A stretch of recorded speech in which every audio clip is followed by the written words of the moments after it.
Magandang umaga muli mga kapatid. Marami tayong kapatid na nakasama ngayon. Siguro may sakit sila. Dahil nga po sa kasalukuyang panahon natin ngayon. So ating pong mensahe ay tungkol po sa kapag tayo po ay malakas bilang isang kapulungan. When we are strong. Nilagay ko lang po yung katawan ng tao para magkaroon tayong idea. Hindi po katawan ng kalakasan na pinag-uusapan natin. Bilang mag-Kristyano, bilang isang kapulungan ng ating Panginoon. Kailan natin masasabi na tayo ay malakas?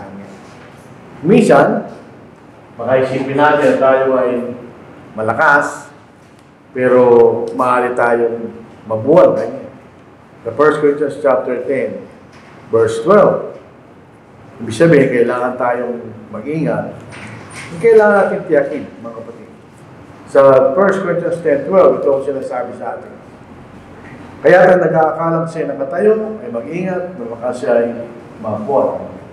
So when we are strong, yan ang ating pag-aaral. Ito po ating talata. And ito po yung English, gusto yung basahin. Kaya nakalang kay Kristo, ako'y nasisiyahan sa mga kahinaan, paglait, kahirapan, pag-uusig, at mga sakuna. Sapagkat kapag ako'y mahina, ako ay malakas. Yun po isang pangusap na parang may tawag dyan eh.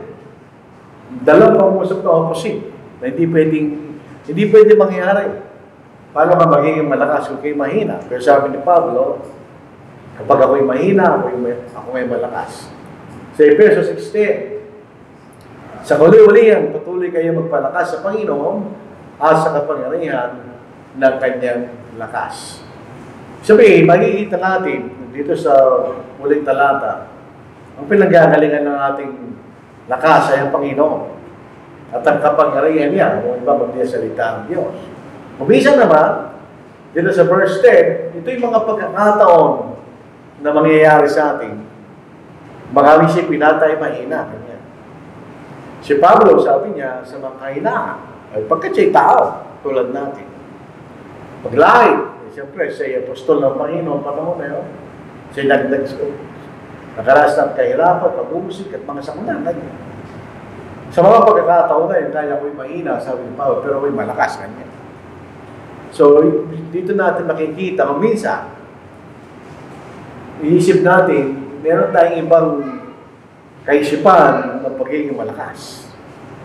Pero actually, hindi pareho sa nilalagay ng Diyos. Siya, isang Kristiyano, malakas ang nga niya.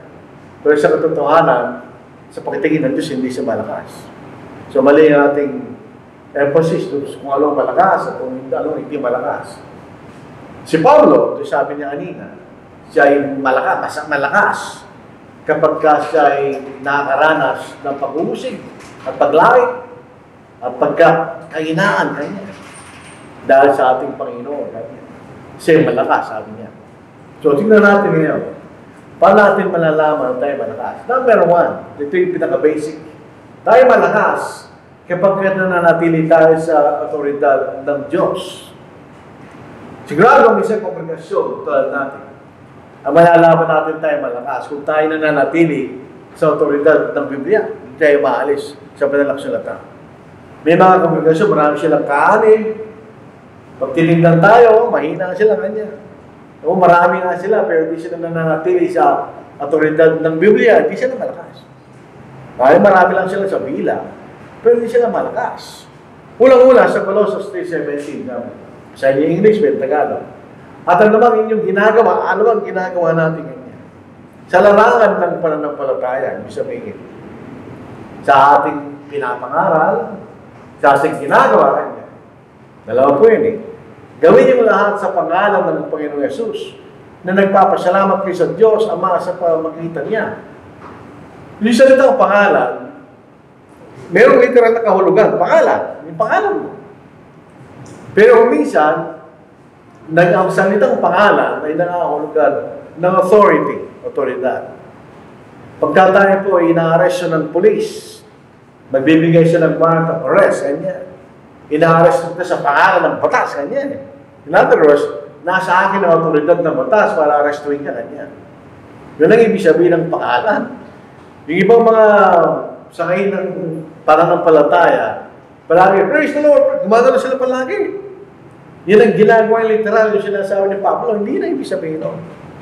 Baka nagkakasala tayo pag gano'n eh. Ginagawa natin karaniwan ng pangalan ng Diyos. So, ibig sabihin, ang pangalan dito sa autoridad. Pansinin nyo, ano bang inyong ginagawa ganyan? Sa salita o sa gawa. Ano ba yung napapansin dito? Yung salita ay ginagawa. So, ito ang pangalan. Tapos, yung mismong practice natin, dapat nasa autoridad ng ating Panginoon. Ganyan din po sa Efeso. Lahat ng mga bagay ganyan. Kapag nakakita tayo ng mga kapatid na gumagawa ng mga bagay na walang otoridad, nakakalungkot yun. Sabihin, hindi sila malakas. At ganyan nilagay ang lahat ng mga bagay sa ilalim ng kanyang mga paa. Pero sabihin, tuntungan lang yan, sabihin. At ginawa sa ulo ng lahat ng mga bagay sa iglesia. Na siyang katawan niya, ang kapuspusan niya na pumupuspos ng lahat sa lahat. Tignan niyo ang kanyang kapangyarihan. Ganyan. Pumupuspos ng lahat sa lahat. Walang limitasyon pangalan ng ating Panginoon. Pero lahat ng mga bagay sa iglesia, kanya. Siya yung ulo. Siya nasusunod. Hindi tayo. Maaari ba yung mga bagay na isip natin maganda, gawin natin. Pero hindi ito, walang otoridad ng Panginoon, hindi natin gagawin. Yun ay kaisipan lang ng tao, hindi kaisipan ng Diyos. Yun pa mga kapatid. Sa Matthew 18 verse 18, ang source ng ating otoridad ay sa langit. Ito pong salin na ito ay hindi sinalin sa tamang paraan. Kasi ginawa nila sa yung simple tenses. Ito yung perfect tense. Kumbaga, katotoo sinasabi ko sa inyo, ano mang yung talian sa lupa ay tinalian na sa langit. Ibig sabihin, no? Ibig sabihin, kung ano mang tinalian sa langit, yun ang tatalian sa lupa. At ano mang inyong kalagan sa lupa ay kilalagan na sa langit. Ganyan. Ang pagdang gagalingan ng otoridad ay ang langit. Dito sa pangusap na ito, parang nasa kanila eh. Di ba? So para sila bang nasusunod? Hindi, baliktad yun. Yung ano man natalian na sa langit, yun ang kailan tatalian. Kung babasahin mo yung New American Standard Bible, nandun yung perfect tense. So maliwanag yung kanyang salin. Sa Matthew 17:5, ang context mo nito, yung transfiguration, nagbago yung itsura ng ating Panginoon. At nandoon si Elijah at si Moses. Nakausap ng ating Panginoon. Pagka binabasa natin ang talatang ito, patay ang doktrina ng mga Seventh-day Adventists at mga saksi ni Jehovah. Sa kanila, pag patay ka na, wala ka na. Ito patay si Elijah, matagal na silang patay na si Moses, pero sila buhay. Kasi kausap sila ng Panginoon, di ba? Patay sila in the sense, wala na silang katawan, wala na sila sa lupa. Pero buhay pa sila sa espiritu na paraan. Yung espiritu na buhay pa rin eh. Samantalang sasalita pa siya, biglang naliliman sila ng isang maliwanag na ulap at may isang tinig mula sa ulap na nagsasabi, sino yun? Sino yun ang Ama? Ito ang minamahal kong anak, sa Kanya ako'y lubos na nalulugod, makinig kayo sa Kanya. Kanino tayo makikinig? Hindi kay Elijah, hindi kay Moses, sa ating Panginoon. Ganyan. So, siya ang pinanggagalingan ng ating otoridad. Lahat ng mga bagay nating pinapangaral, lahat ng mga bagay nating, hindi tayo pwede umalis noon. Sabihin, hindi tayo tumitingin sa bilang, o ba mas magandang maraming tayo, di ba? Pero hindi tayo tumitingin doon. Tumitingin tayo kung saan tayo nananatili. Sa 2 John 9, ang sino mang lumalampas, yun yung magandang salin. At hindi nananatili sa aral ni Kristo, pero siyempre, pag tayo lumalampas, hindi ka nananatili. Ay hindi kinaroroonan ng Diyos. Ang nanatili sa aral ay kinaroroonan ng Ama, kaya hindi ng Anak. Kung gusto nating manatili sa Diyos, kailangan tayong manatili sa aral ni Kristo, hindi tayo pwede umalis doon. So palagi ang point of preference natin, ito ba aral ng ating Panginoon o hindi? Doon sa Corinto, sa pangatay, pinag-aralan natin, nagkakaroon ng problema sa mga mangaral. Ako kay Pablo, kay Cephas, etc. Ang sabi ni Pablo, pwede iwasan niya kanya. Kasi lumalampas kayo ngayon sa nakasulat. Nawawala ang inyong pagtingin kung ano yung mga mangaral, ganyan. Na hindi tinuturo ng Biblia. Ang mga kapatid, sa 1 Corinthians 4:6, mga kapatid, ang mga bagay na ito, ginamit ko halimbawa sa aking sarili kay Apollos para sa inyo. Ganyan. Bakit naman sabi ni Pablo? Sino si Pablo? Sino si Apollos? Ganyan. Mga lingkod lamang sa pamagitan ay sumampalataya kayo. Ganun lang tayo, ganyan. Ganun lang ang mga mangaral. Upang sa pamagitan namin ay matutukoy na huwag lumagpas sa mga bagay na nakasulat upang sino man sa iyo magmataas laban sa iba. Ganyan. So, ibig sabihin, kailangan tayong huwag lumagpas, kailangan tayong manatili sa mga bagay na nakasulat. Hindi mangaral ang masusunod, kundi ang salita ng Diyos. Kahit nangangaral ng mangaral, kundi tinuturo yung salita ng Diyos, huwag natin paniwalaan. Kailangan ng paniwalaan na natin ang salita ng Diyos. Tayo po'y malakas kung di natin ikinahiya ang Panginoon ng Panginoon. Kaya lang, ito po ay from personal perspective at siguro sa atin lahat. Kaya minsan nahihirapan tayong ipakalang Ebanghelyo. Nahiya tayong mapahiya. Kuminsan, hindi natin sinusubukan, baka mapahiya tayo natin. O ayaw natin ma-offend yung tao. Pero pasilin natin, kaya tayo naging Kristiyano, dahil na-offend tayo. Sino mang tao ay ma-offend pag tinanong mo yung Ebanghelyo kasi sinasabi mo, kasi makasalanan ka, kasi sinasabi, mali pa rin ang tayo mo, sino hindi ma-offend doon? Pero malakas tayo, hindi natin ikanahihiya. Bakit? Basahin po natin. So, Romans 1:16-17. Sapagkat hindi ko ikinahihiya ang Ebanghelyo, sapagkat ito ang kapangalan ng Diyos. Para sa kaligtasan ng bawat sumasampalataya, unay sa Hudyo, at ngayon din sa Grego. Kaya po ganito yung sa akin, yung mga Hudyo, ang salita nila, siyempre, Hebreo. Yung mga Gentiles, ang salitang ginagamit nila ay Grego. Sapagkat dito, katwiran ng Diyos, inahayag mula sa pananampalataya hanggang sa pananampalataya. Gaya ng susulat, ngunit ang tamang tuwid ay mabubuhay sa pamagitan ng pananampalataya. Tumusaling ito, napapahirapan yung mga tao. Ang ibig lang sabihin po nito, nahayag mula sa pananampalataya, yung ipinapangaral. Para yung nakikinig, ay magkaroon ng pananampalataya. Yung ibig sabihin ito. Gaya ng nasusulat, ngunit ang tao matwid ay mabubuhay sa pamagitan ng pananampalataya. Ay mabubuhay sa sinasabi ng Diyos. Kaya di natin dapat ikahiya sapagkat ito lang ang paraan para yung mga tao maligtas. Wala na ibang paraan.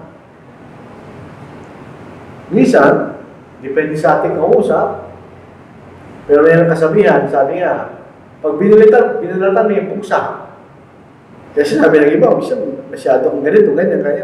Pag binilatan mo yung puksa, kaya dahan-dahan mo siyang balatan, o bigla mo siyang balatan, magagalit siya. Sasaktan siya. So, ang kapangyarihan na yung salita ng Diyos, hindi tayo. So, ang Ebanghelyo, ang kapangyarihan ng Diyos sa kaligtas, huwag natin kahiya. Wala na ibang paraan. Para pwede natin masakit yung mga tao, hindi sa pamagitan ng salita ang Ebanghelyo ng ating Panginoon. Hindi natin ay kinahiya ang Ebanghelyo ng Panginoon. Ito yung kapangyarihan ng Diyos sa kaligtasan. At andito yung katwiran ng Diyos, yung katwiran na magliligtas sa atin. Namatay po ito. Hello. Wala. So, ito yung kapangyarihan ng Diyos, kaligtasan, at andito yung katwiran niya. Sabihin. Yung katwiran ng Diyos, ang ibig sabihin, ito yung mga bagay, tari kayo maging matuwid. Yun ang ibig sabihin ng mga kapatid. So, wala na ibang kapangyarihan ng Diyos, kundi ang Ebanghelyo. Hindi natin dapat ikahiya. Kung halimbawa,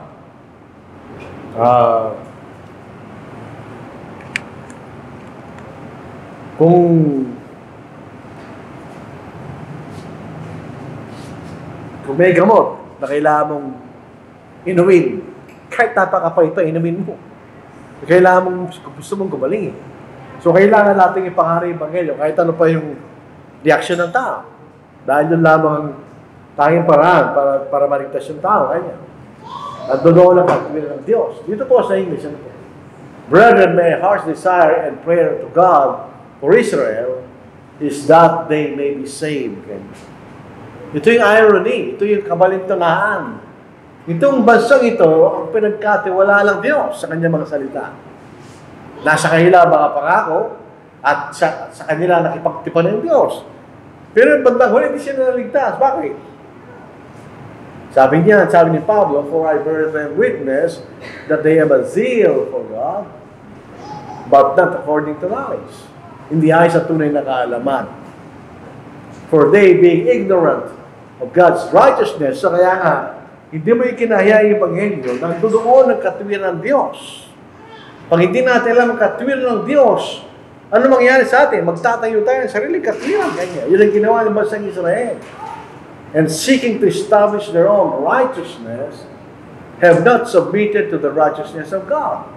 For Christ is the end of the law for righteousness to everyone who believes. Ang ibig sabihin ng end is the purpose of the law.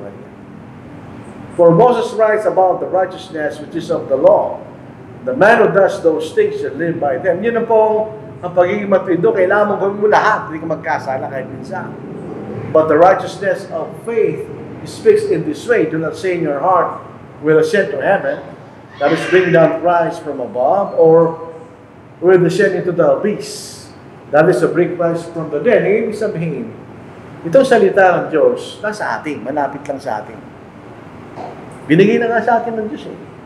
But what does it say? The word is near you, in your mouth, in your heart. That is the word of faith which we preach. Paano yung nalaman nyo ngayon? Dahil pinangalan namin sa inyo. So hindi natin ay kinahihiyaya mga kapatid kapag kailangan malaman ng tao yan. Kaya yung may iba-ibang denomination, iba-ibang katwiran nila. Dahil hindi sila napapasakop sa katwiran ng Diyos. Hindi natin dapat nakahiya. Dapat natin ipagbalay sapagkat ito yung kapangyarihan ng Diyos. Tayo yung malakas kapag tayo puno ng sikasig at kaalaman.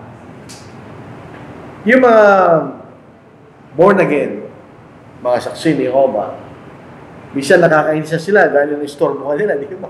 Kakatok sa pinto. Pero meron silang zeal. Whatever is the reason doon sa zeal nila, hindi natin alam. Pero meron silang zeal. Minsan may mga araw talaga, doon nakikita mo sila, naglalakad sila sa daan. Although, mali, kayo lang pala ng palataya. Pero tayo magiging malakas, meron tayo gano'n sigasig at tamang kaalaman. Yun ang makikita natin. Kung wala tayong sigasig, kulang yun. Kailangan meron tayong sigasig. Meron tayong kaalaman at tama. Dahil magkasama yung dalawa. Dito po sa Colossians 1:9. Kaya mula ng araw na aming marinig ito, hindi kami tumigil sa panalangin para sa inyo at sa paghiling na kayo punuin ng kaalaman. Bakit mahalaga kina Pablo yun? Napunuin sila ng kaalaman. Siyempre, dahil yun ang kailang, sabi nga natin, pag hindi natin lang magkatwiran ng Diyos, hindi tayo maliligtas. So, kailangan puno tayo ng kaalaman. Hindi natin pwedeng malaman yan kung hindi natin basahin. Kaya pinapanalangin sila ng ni Pablo na sila masigasig sa pag-aaral kanya. At mapuno sila ng kaalaman ng kanyang kalooban ng Diyos sa buong karunungan at pagkaunawang espiritual. Tingnan nyo, iba yung kaalaman, iba yung karunungan, iba yung pagkaunawa, di ba? Kasi hindi sapat yung alam mo yung Biblia. Pwede mo yung memorize yan, i-quote, yung lahat ng talata. Pero hindi ka marunong. Yung tao may alam, not necessarily marunong. Kaya may mga rami nag-aral, eskwelahan, hindi sila marunong. Mas marunong pa hindi nag-aral. Minsan gano'n. Saan ba galing karunungan? Yung karunungan galing sa kaalaman na ginawa sa tamang paraan. Yun ang karunungan. Yung aplikasyon ng kaalaman mo, yung sabihin mo, yun ang karunungan. So, hindi ka magkakaroon ng karunungan kung wala ang kaalaman. Magkasama yung dalawa. At pagka wala ng spiritual, kailangan mo rin maunawaan nyo sa tamang paraan, kaya pagka ng spiritual, kanya. Para yung nalalaman ay maging makakatulong sa iyo, kanya. So, kailangan natin yan para tayo maging malakas sa pananampalataya. Otherwise, bakit kailangan pang Biblia kung malalaman mo sa sarili kaisipan? May mga bagay na iniisip mo, tama ka. Hindi ka pala tama. Pero pag Biblia pinag-uusapan, hindi ka maaaring magkamali. Dahil walang mali sa banal na kasulatan. Kaya, pinapanalangin sila na sila'y punuin ng kalaman. Magsigasig sa pag-aaral ng salita ng Diyos. Yung nasabi ni Pablo para sa mga taga-Colosas. Ang kawalan ng kaalaman ang naging dahilan bakit hindi nagpasakop ang Israel sa katwiran ng Diyos. Yun, ironic nga po yun eh. Sa Roman Catholic Church, mayroong 8 ekstrang aklat. Paano natin nalaman na hindi kasama sa Biblia yun? Dahil ang mga Hudyo pinagkatiwalaan ng salita ng Diyos. Yung Biblia ng mga Hudyo, tama yun. Wala yung 8 yun. Kaya hindi sinama sa Biblia. Pero sila naman ang hindi nakaalam. Sabi nga ng isang propeta, my people are destroyed for lack of knowledge. Naging tamad sila sa pag-aaral ng kailang kautusan. Balikan po natin ito. Pwede natin basahin sa Tagalog. Ay, wala ba ang Tagalog? Brethren, our desire and prayer to God for Israel is that they may be saved. And dahil sila ligtas. For I bear the witness that they have a zeal for God. May naman sila sigasig. But not according to knowledge. So walang kwenta yung sigasig kung mali. Nakakaano pa yun? Nakakapahamak pa yun. For they being ignorant of God's righteousness. Dahil di na pinag-aralan and seeking to establish their own righteousness, they have not submitted to the righteousness of God. Yan tayo kasabihan. Dumaliktad dito, di ba? Sa ating minsan, yung alam mo, hindi makapahamak sa'yo, hindi alam mo eh. Pero, kung tutuusin, yung hindi mo alam, magpapahamak sa'yo. Pag hindi mo alam ang salita ng Diyos, magpapahamak sa'yo. Kaya kailangan alam natin, mga kapatid. Parang hindi tayo mapahamak. Kasi, siyempre, kung hindi mo alam ang salita ng Diyos, ano ang kaalaman mo? Yung sarili mong kaalaman. Na hindi mo natin pwedeng pagkatiwalaan. Nalubusan. It is po sa Proverbs, palagi nating binabasa. Gasgas na nga po ito eh. Sa chapter 14, verse 12, ang sabi niya, may daan ang tila mati sa isang tao, ngunit ang tulong niyon, may daan ng kamatayan. Ganyan. Meron tayong inisip na tama, dating sa dulo, mali pala. Napahamak ka. Kaya hindi natin lubusang pwedeng pagkatiwala natin sa sariling karunungan. Ang salita lang ng Diyos ang magbibigay sa atin. No, ganyan. Kaya, what you don't know will hurt you. Yan ang makikita ng mga denominasyon pagdating ng araw. Yung mga bagay hindi nila alam ang magpapahamak sa kanila. Di ba? Kailangan natin malaman. Kaya pag tayo po yung isigasig at tamang kaalaman, tayo magiging malakas. Di ba? Pag meron tayong mga dalahin, meron tayong responsibilidad, malakas ka kanya. Ang ating kalakasan, nalalaman mo sa mga panahon ng pagsubok. Hindi siya panahon na pagwala ng pagsubok. Dito po sa atin, ang obligasyon natin sa isa't isa. Bawat isa sa atin, kinakailangan tayo maging responsableng tao. Utos ng Panginoon nyo. Dalhin natin ang ating sariling dalahin yan. Pero as minsan, may pagkakataon na hindi mo kayang dalhin. Kailangan natin tulungan ng isa't isa kanya. So, meron tayong pasanin. Sa Galatians 6:2. Dalhin ninyo ang mga pasanin ng isa't isa. At sa gayon ay matutupad niyo ang kautusan ni Kristo. Pero hindi yun normal. Yun sa panahon na pag abnormal ka na, hindi mo na kayang dalhin yung pasanin mo. Nagka-problema ka na, kulang ka na ng pananalapi, dahil nagkasakit ka, wala ka ng panggastos, gano'n. Pero sa kabilang banda, ordinarily, sa araw-araw, kailangan mo dalhin ang sarili mong responsibilidad. Kaya bawat sa atin, kailangan tayo magtrabaho. Kanya. Dahil kailangan natin dalhin ang ating obligasyon. Sipasahin po natin. Sa Galatians 6, may bahagi po doon. Doon sa 6 to 1 niya, kailangan tayo magtulungan kung kinakailangan. Pero on the other hand, meron tayong responsibilidad sa ating sarili. Kanya, masahin natin. Dikit po dito. Ibig sabihin, hindi binabasa itong Biblia nito. Ito po. Sa verse 5, 3 verses below, sapagkat ang bawat tao dapat magtala ng kanyang sariling pasa. Meron tayo sariling obligasyon, totoo yun. Pero minsan, kailangan natin tulog, kailangan natin ang tulog.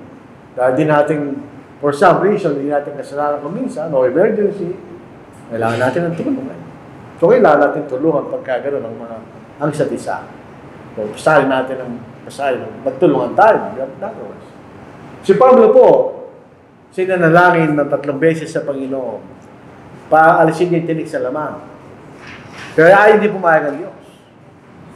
Nasabi na pa, ang aking biyaya sapat na sa'yo, Pablo, kanya. Ito ang sinulat ni Pablo ito, mahirap maintindihan. Paano ka nagiging malakas kung mahina ka? Pero mayroong malalim na kakulukan yun, mga kapatid.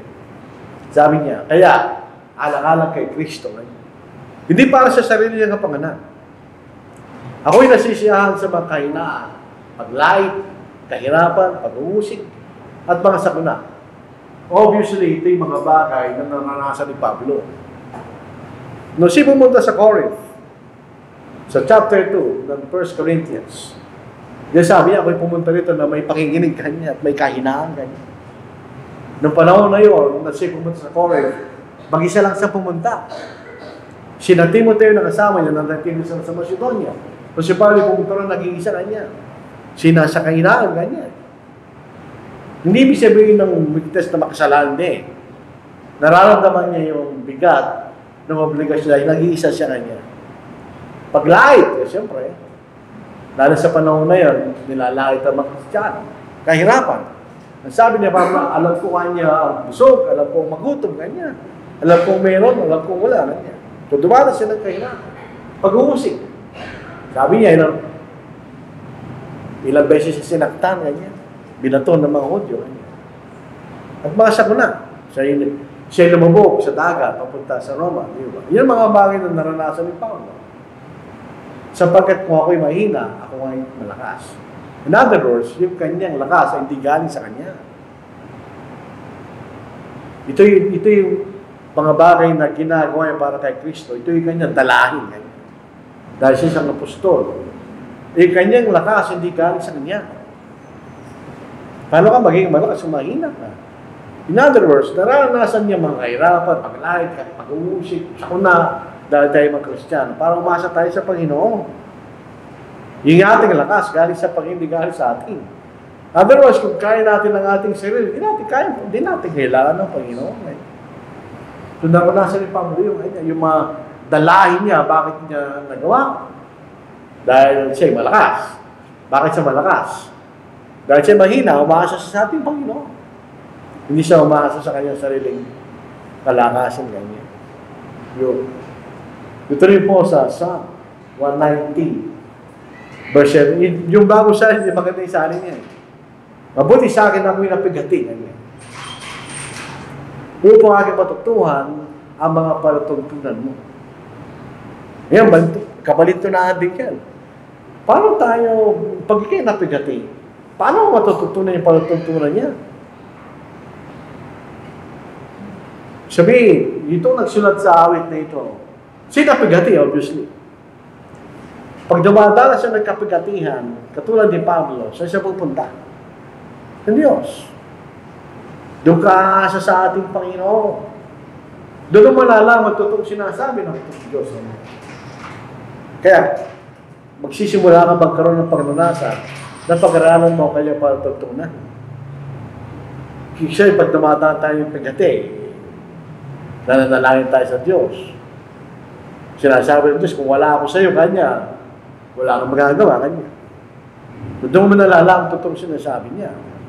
At kung totoong sinasabi niya, doon mo magkakaroon ka ng bisa ng pag-aralan mo, palatuntunan niya kanya. Sapagkat ang mga palatuntunan niya, ang magliligtas sa iyo. Yun ang sinasabi ng sumulat sa awit na ito, 119. Itong Psalm 119, itong pinangmahabang awit sa buong aklat ng mga awit, ito yung patungkol sa salita ng Diyos. Na-appreciate mo sa salita ng Diyos dahil sa mga maranasan mo kanya. Na itong mga bagay siya nasabi ng Biblia, totoo kanya. So sa araw na tayo may dalahin sa kapigatihan kanya, lalo mo nakikita, kailangan sumampalataya ka sa mga salita ng Diyos. Doon po sa Psalm 23, di ba? Ayan na. Itong Psalm 23, ito yung pinakasikat na Psalm. Dahil pagka ito'y patungkol sa mga taong nasa Panginoon at nahihirapan din yan. Basahin natin. May kilala pong awit ito. Ang Panginoon ay aking pastol, hindi ko magkukulang. Pinahiga niya ako sa kanyang luntihang pastulan, inaakay niya ako sa tabi ng mga tubig ng pahinga. Pinapanumbalik niya ang aking kaluluwa, inaakay niya ako sa mga landas ng katwiran, alang-alang sa kanyang pangalan. Bagamat ako'y lumakad sa libis ng lilim ng kamatayan, wala akong katakutan kasamaan, sapagkat ikaw ay kasama ko, at ang iyong pamalo at ang iyong tungkod, inaalim ko ng mga ito. Sino yung pamalo at tungkod na sinasabi rito? Yung nagkapangyarihan ng Diyos. So, nakikita mo at lalo nalalaman kung gano'ng kapangyarihan ang salita ng Diyos. Makikita natin. Ito rin po sa Job. Si Job, nagkamali siya. Hindi pa siya masbog sa pagkakasala. Pero natukso siya. Sa sabi ng mga kaibigan niya, di mo allegedly. Kaya na ganyan, nagkasala ka, Job, ganyan. Nagkasala ka, pero sabi ng Diyos, kay Satanas, nakita mo na ba kinikot si Job? Ang sabi ng Diyos, siya matuwid. So bakit naranasan niya? So bandang uli, sabi ng Job sa Diyos, gusto kitang makausap kanya. Tayo magkatuwaran ka, ba't nangyari sa akin ito? Pero sabi niya rito, narinig kita sa pakikinig ng tainga, ngunit ako'y nakakita ng aking mata. Kaya ako'y namumuhay sa sarili ko, at nagsisisi ako sa labok at mga bono. Sabi ni Job, nagkamali ako, Panginoon, ganyan. Kaya ako namumuhay sa aking sarili. Ganyan.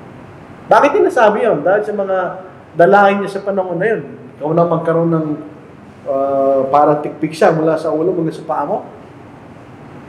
Nung simula, okay lang si Job.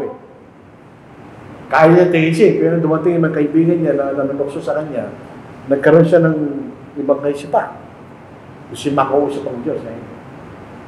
Pero ano natutunan niya? Doon sa nangyari sa kanya. Yan nagkaroon tiwala sa Diyos. Nasasabi ko ng mga bagay na hindi ko naintindihan, sabi ni Diyos. So, minsan, mahalaga rin po yung paglakas natin dahil meron tayong nadadala mga kapigatihan, mga pagsubok. Pagka ginagawa natin ng ating pinaniniwalaan. Siyempre, yung po ang pinakas ruler na tayo sumasampalataya. So, Romans 2:21, yung mga Hudyo, binabaliwalang halaga nila yung mga hintil. Mataba kayong klaseng tao kanila. Ang sabi dito ni Pablo ng Diyos, ikaw nga na nagtuturo sa iba, hindi mo ba tuturo ng iyong sarili? Ikaw na nangangaral sa tao na huwag magnakaw ka ba? Kanya. So, kailangan natin gawin yung ating pinaniniwalaan, yung ating itinuturo. Sa Galatians 2 verse 20, ito si Apostle Paul, kung siya naging Kristiyano. Ako'y pinakong kasama ni Kristo at hindi na ako nabubuhay, kundi si Kristo nabubuhay sa akin. At ang buhay na kinabubuhay ko ngayon sa laman, ay kinabubuhay ko sa pamamagitan ng pananampalataya sa ng Diyos sa akin na nagmahal at nagbigay sa akin yung sarili ng dahil sa akin. Ito po yung death of gratitude ni Pablo. Siya hindi karapat-dapat doon sa kaligtasan niyo dahil siya'y nag-uusig ng mga Kristiyano. Pero niligtas pa rin siya ng ating Panginoon. Kaya sabi niya, hindi na ako nabubuhay kanya. Ang ibig sabihin nun, hindi na kalooban ko kanya ang nangunguna kanya. Kundi kalooban ng aking Panginoon ang nangunguna sa akin. Ang kinabubuhay ko ay kinabubuhay ko sa pananampalataya kanya. Masinin natin, ang pagiging Kristiyano hindi extreme. Na wala ka na ibang gagawin, kundi kayo nagagawin mo. Hindi naman. Normal tayong tao. Meron tayong kalakaran sa mundo. Kasama ng pananampalataya natin yun. Kasama ang mga aplikasyon natin sa buhay. Kailangan natin magtrabaho. Kasama lahat yun. Dahil pag hindi mo ginawa, nagkakasala ka rin. Pero nakabalance yung ating physical na buhay, spiritual na ating buhay. Pero nangunguna yung spiritual. Yun ang ating guiding light sa mga bagay na ating ginagawa. Yun ang ginawa ni Pablo kanya. Kaya sabi niya, mabuhay si Kristo, mamatay paginabang. Sa 2 Corinthians chapter 3, verse 2. Ano ang pinagmamalaki ni Pablo? Sa mga taga-Korinto. Kayo mismo nga aming sulat. Ganyan. Kapag nakikita ng mga tao ang inyong buhay kanya, yun, kayo aming sulat. Ganyan. Nababasa nila ang aming itinuro sa inyo. Yung sinasabi ni Pablo. Kayo mismo nga aming sulat na nasusulat sa aming mga puso. Nakikilala at nababasa ng lahat ng mga tao niya. So, kung makikita sa atin na tayo iba sa mga ibang tao na hindi Kristiyano, tayong sulat ganyan. Nababasa ng mga tao. At maaaring magkaroon sila ng pagnanasa na maging Kristiyano rin. Sa 1 Peter chapter 3, verse 1 to 3. Ganyan din naman kayo, pag isang babae, ang asawa niya, hindi Kristiyano, ang gagawin mo. Nagsala ka na sa pagtupak, mangangaral, hindi sa maniwala. Anong gagawin mo? Ganito gagawin mo, sabi rito. Ganyan naman, kayo mga asawang babae, pasakop kayo sa inyong mga sariling asawa. Kahit ng ilan sa kanila ay hindi sumusunod sa salita. Hindi may sabihin sila ay nagko-compromise. Hindi. Ginagawa nila ang obligasyon nila bilang mga asawa kanya. Upang may kahit na walang salita sa pamagitan ng ugali ng kanilang asawang babae. Parang sinasabi ni Pablo, sila'y sulat. Kapag nakikita nila, talisay at magalang inyong pag-uugali. Ang inyong kagayahan ay huwag maging panlabas na pagpapais ng buhok at pagsusuot ng ginto o pagbibis ng maringal ng damit. Hindi naman sinasabi ni Pedro na masama yan. Kasama ng buhay yan. Hindi ka na mag-aayos, anong itsura mo. Natural lang naman yan. Pero hindi yan ang pinakamahalaga, sabi ni Pedro. Ito, pag nakita ng asawa ninyo ito, baka maging Kristiyano siya lang. So, ginagawa mo yung pinaniniwalaan. Kapag tayo nagkakaisa, malakas tayo pagka tayo nagkakaisa. Una sa awit, 133 verse 1. Narito, napakabuti at napakaligaya kapag ang magkakapatid ay sama-samang namumuhay na nagkakaisa niya. There is strength in unity kanya. Naalala po niyo yung pelikula, 300 ba yun o 700? 300 Spartans? O 700? Whatever. Kunti lang sila. Yung mga Persian na mga Grego, hindi nila o mga Persian, hindi nila magapi. Kahit anong gawin nila. O 700 yata yun. Bakit gano'n? Nagkakaisa sila. Mayroon lamang naging traidor sa kanila. Ayan sila natalo. Pero kung hindi, mauubos yung mga Persian, hindi sila matatalo. Dahil nagkakaisa sila. Kaya may kalakasan pag tayo nagkakaisa. Pero, dito sa James 3:16, sapagkat kung sa mayroon paninibugo at pagiging makasarili kanya, doon ay mayroong kaguluhan at sa bawat kang masama. Kapag may isa sa atin, nila sa atin na may sariling doon tayo nagkakaroon ng problema. Pero kung tayo nagkakaisa sa pananampalataya ng Panginoon, tayo magiging malakas bilang isang kapulungan ng ating Panginoon. Dahil ito yung pinanalangin sa atin ng Panginoon. Gayon may hindi lamang sila ang dinadalangin ko, kundi sila rin naman na mga sumasampalataya sa akin sa pamagitan ng kailang salita upang silang lahat ay makiisa. Saan? Doon sa salita ng Panginoon. Kaya mo, Ama, na sa akin at ako'y sa iyo. Sana sila'y manatili sa atin upang ang sanlibutan ay sumampalataya na ako'y sinugo mo. Kapag tayo nagkakaisa, mas madali gawain ng Diyos. Bilang panghuli, kailangan nating palakasin ang ating sarili sa pamagitan ng paggawa ng kalooban ng Diyos. At tayo sumunod sa pagtawag niya. Hindi lang yung mga hindi Kristiyano May tawag sa atin ng Diyos Kung Kristiyano ka, hindi ka pa Kristiyano, tinatawag ka para maging Kristiyano. Kung Kristiyano na tayo, tinatawag tayo sa gawain ng Diyos. Kung ano man ang ating magagawa para sa gawain ng Panginoon, gawin natin yun.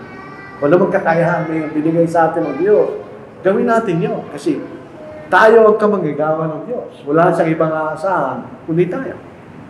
So sana po ito'y nakatulong po sa atin na tayo maging malakas bilang kongregasyon at bilang mga Kristiyano. Maraming salamat po sa inyong pakikinig at bigay natin muli kay Brother Patrick, panguna po sa pagpapakita.